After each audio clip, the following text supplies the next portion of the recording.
Here's a plot twist to the 2023 season. Brock Purdy suddenly becoming turnover prone.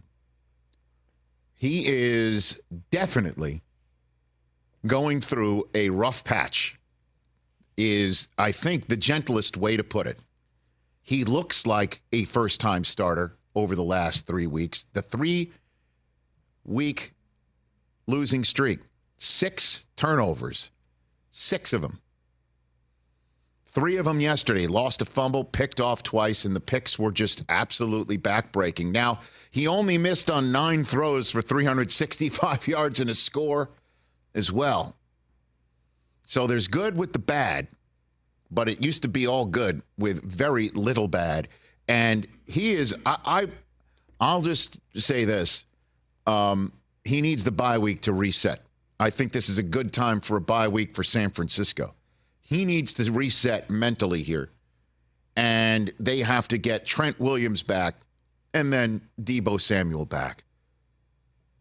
Which is, I think, the message that the coach is telling everybody right now, is to use this bye week for the good.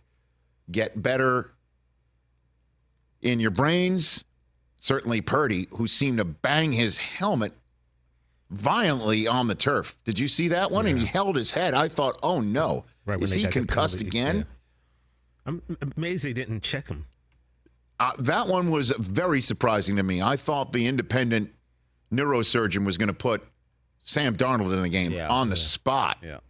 Certainly 6 days after he was, in fact, concussed, but that's for another day. Get better mentally, I guess, as a team. Take a break. Go hang out somewhere. Get better health-wise.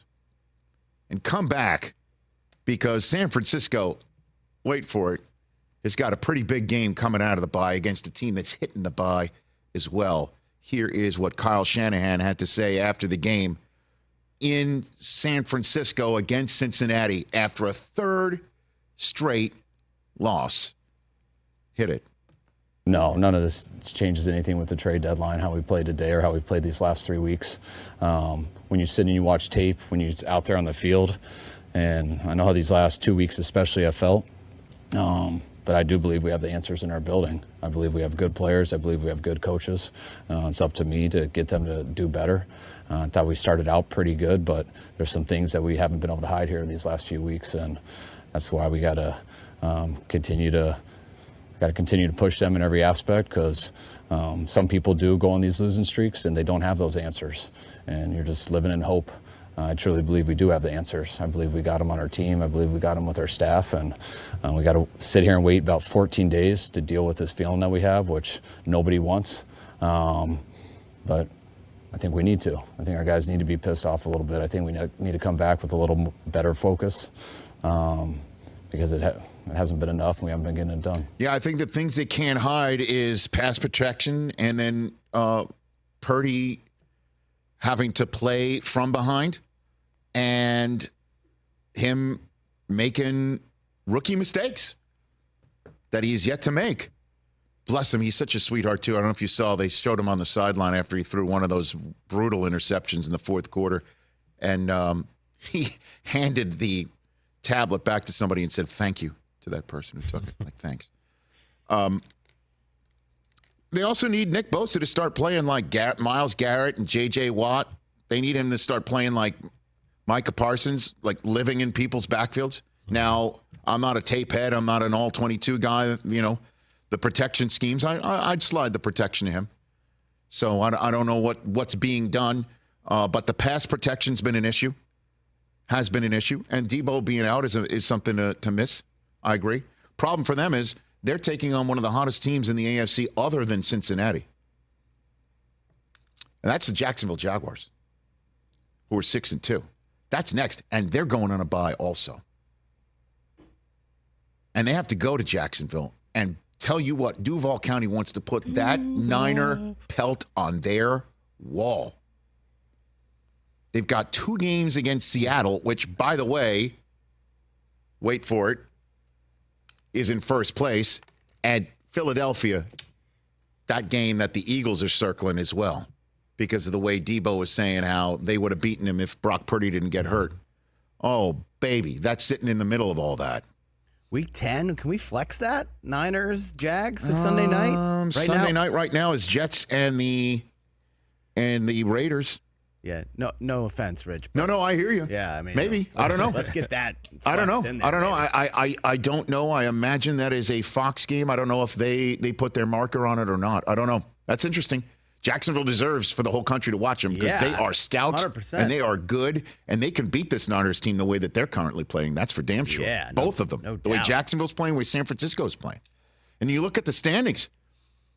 San Francisco is looking up at the Seahawks, who have a half game better record at 5-2. Niners are behind the Cowboys now. How about them apples? 2 weeks ago, Cowboys were eviscerated in San Francisco. They're 5-0. And you're coming on Overreaction Monday podcast, as we will do after today's show, where all podcasts are required. You're saying the Niners wouldn't lose to an all-star team comprised of all the 31 others. It was an overreaction. I know, but that's what Overreaction Monday is all about. They're the Niners sitting there at the 6th spot. You think they want to go to Detroit to start the campaign? They were sitting in the perch, the 1 spot. They're 2 behind the Eagles now. This is a serious slide here. Now, they got half a season to dig out of it. But if you thought, they were going to be a 13-win team, they've got to go 8-1 the rest of the season. Mm-hmm. You think they're going to be a 12-win team, you do it again. They got to win 7 in their last 9. Not the way they're playing right now. So talk about your O. Henry-like plot twist to the 2023 season. But once upon a time, perfect 5-0 Niners have lost 3 in a row, and their young quarterback is turnover prone. He was dancing on that line. I mean, it's a guy, it's kind of that you saw the comparison with him and Jimmy. Jimmy took the safe play. Purdy always went for it, which is what you like. Favre, the gunslinger types. And he's regressing to the mean a little bit now. Yeah. And you see the flaw with these Shanahan teams, the great stat, 1-30 when trailing by 3 or more points entering the fourth quarter. But it shouldn't under be Kyle that way, Shanahan. right? They are built as front runners. But they should. They can't come from behind. But they've got players who can flip a switch and beat you. McCaffrey, Debo, Kittle, Ayuk is really good. Smells like coaching. And I know that's your final answer, always with Kyle Shanahan. That's your Atlanta roots coming into play right there. I mean, I know. I got the stats on my side. I understand what you're saying. You just said it. Your Atlanta roots. Those are. I've only been there. Yeah, once. ask any Falcons fan about his play calling in the fourth quarter of that Super Bowl. There were people even thought the Niners were nuts for hiring this guy off of that Super Bowl. Absolutely. Catch the Rich Eisen Show every single day on the Roku channel, 12 to 3 Eastern, for free.